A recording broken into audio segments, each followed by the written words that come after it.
Hey everyone, it's Marco Brown. Let's talk about rule number 5 for getting paid 100% for the work you do. Rule number 5 is if your client doesn't pay you, stop work. Stop work right now. Just stop all the work. If you don't stop the work, if you continue working on a case when your client hasn't paid you, has missed payments, then you're very likely just not going to get paid on the case.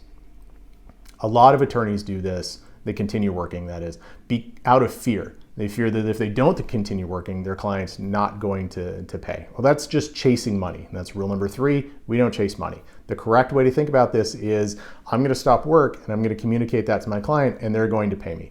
I don't know how many times in my career I have heard clients say, I have no money, I can't pay you, it's not my fault. And I said, well, okay, we have to stop work and we're going to need to get off your case then. And then magically they find the money. They go out and find the money and then everything's fine, but you have to put your foot down. You have to have clear rules on these sorts of things. Otherwise, they will take advantage of you and they will not pay you.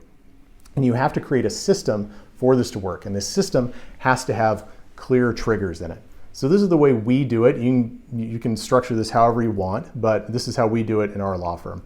On the first of the month, we bill and invoice and send those out, and then we take the money out of the retainers. Then on the 20th of the month, Jody, our office manager, runs all of the credit cards to get the retainers back up to where they should be. Now, this is where the rubber really meets the road. If somebody doesn't pay, in other words, the credit card is declined, then Jody communicates, sends an email to that person, says, hey, your credit card got declined, give me a call, send me an email, let's figure this out and get you paid up so we can start work on your case. Otherwise, we need to stop work right now. So that's the first communication. Then she communicates with everybody in the office, the attorney and everybody else on Slack, our internal communication tool, says so-and-so hasn't paid, stop work on the case until we get paid.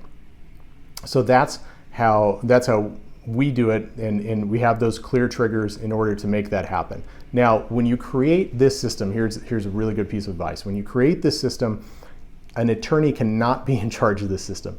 Attorneys are just not good at all at getting paid. They're good at working a case. They're good at helping their clients. They're not good at collections and getting paid. So somebody other than an attorney needs to be put in charge of this system, whether it's the paralegal or somebody else, but this needs to be their system. They need to run it and they need to be the person in charge of it, and that cannot be an attorney. Okay, the next thing that always comes up when I talk about this is people will say, well, I can't stop work on a case because I will prejudice my client and that's against the rules of professional conduct.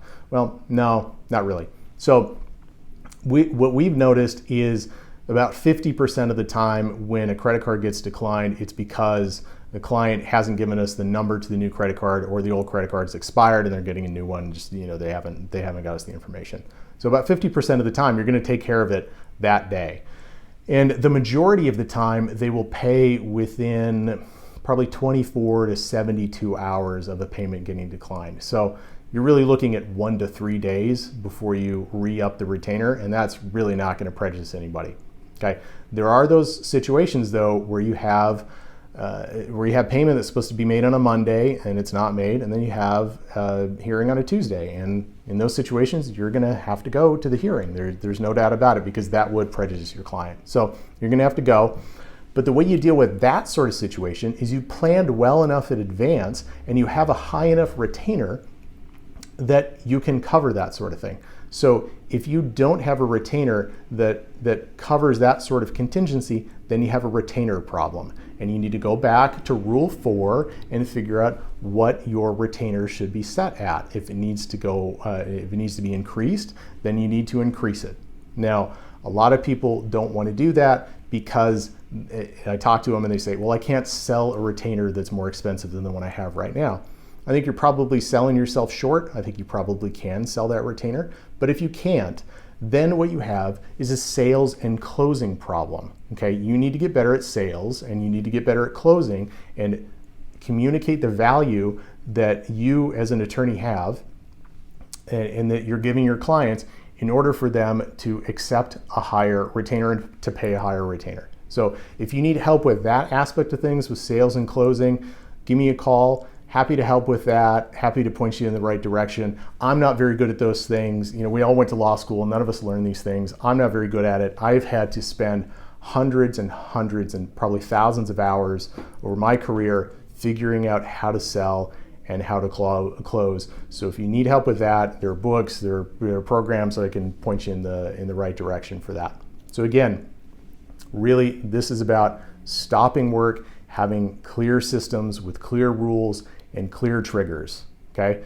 But again, rule number 5, stop the work if they don't pay you. If you keep working, they will not pay you. All right, rule number 6 tomorrow. Thanks, everyone.